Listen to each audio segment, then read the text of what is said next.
জয় রাম। পরম গুরু শ্রী শ্রী রাম ঠাকুরের চরণে আমার প্রণাম জানিয়ে আজকের ঠাকুরের কথা বলবার চেষ্টা করছি। শ্রী শ্রী ঠাকুর মহাশয় এক পরম ভক্ত পূর্ববঙ্গে ঢাকা শহরে সামান্য শিক্ষকতার কাজ করতেন। দারিদ্র্য ছিল তার নিত্যসঙ্গী, কিন্তু ঠাকুর মহাশয়ের প্রতি ছিল তার অসীম নিষ্ঠা ও ভক্তি। তাই ঠাকুর মহাশয় কোনো ভক্তগৃহে এসেছেন শুনলে তিনি ছুটে যেতেন সেই গৃহে। শ্রী শ্রী ঠাকুর মহাশয়কে অনেক সময় তার দারিদ্র্যের কথাও বলতেন। এমনকি মাঝে মাঝে বলতেন যদি শ্রী শ্রী ঠাকুর মহাশয় দয়া করে তাকে কোনো লটারি পাইয়ে দেন। শ্রী শ্রী ঠাকুর মহাশয় প্রত্যুত্তরে বলতেন, আপনার ভাগ্যে যা আছে আপনি তাই পাইছেন, এই নিয়েই শান্তিতে থাকেন। তা সত্ত্বেও ভক্তটি লটারির টিকিট কাটতেন। এই ভক্তটি কলিকাতার বিভিন্ন ভক্তগৃহে যাতায়াত ছিল। শ্রী শ্রী ঠাকুর মহাশয় পরম ভক্ত প্রভাতচন্দ্র চক্রবর্তী তখন প্রয়াত হয়েছেন। ভক্তটি স্বর্গীয় প্রভাতবাবুর 31 নম্বর টালিগঞ্জ রোডে বাড়িতেও আসতেন।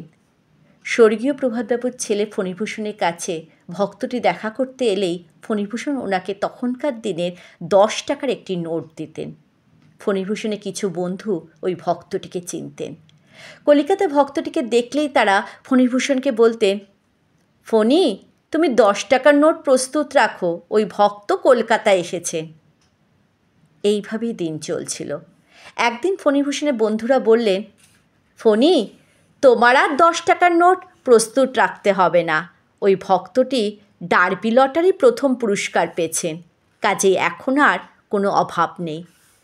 তখনকার দিনে ডার্বি লটারি পুরস্কারে আর্থিক মূল্য অনেক ছিল। লটারির প্রথম পুরস্কার পাওয়ার পর ভক্তটি শ্রী শ্রী ঠাকুর মহাশয়ের কাছে গিয়ে প্রণাম করে সব জানালেন, কিন্তু ঠাকুর মহাশয় নিরুত্তর রইলেন।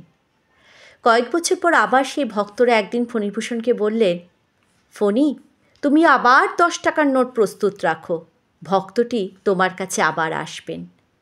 অবাক ফণীভূষণ জানতে পারলেন লটারির টিকিট পেয়ে সেই ভক্তটি শুধু নিজের জন্য নয়, তার যত দুস্থ আত্মীয় ছিল প্রত্যেককে টাকা দিয়ে নিঃস্ব হয়ে আবার দারিদ্র্যের সম্মুখীন হয়েছেন। এবার ভক্তটি আবার একদিন শ্রী শ্রী ঠাকুর মহাশয়ের ঢাকা শহরে কোনো এক বাড়িতে এলেন। ঠাকুর মহাশয়ের কাছে অকপটে জানালেন সমস্ত কথা।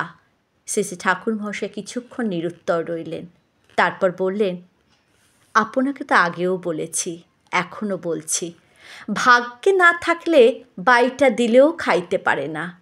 যা পাইছেন তা লইয়াই শান্তিতে থাকেন, দিন গুজরানের কোনো অসুবিধা হইব না।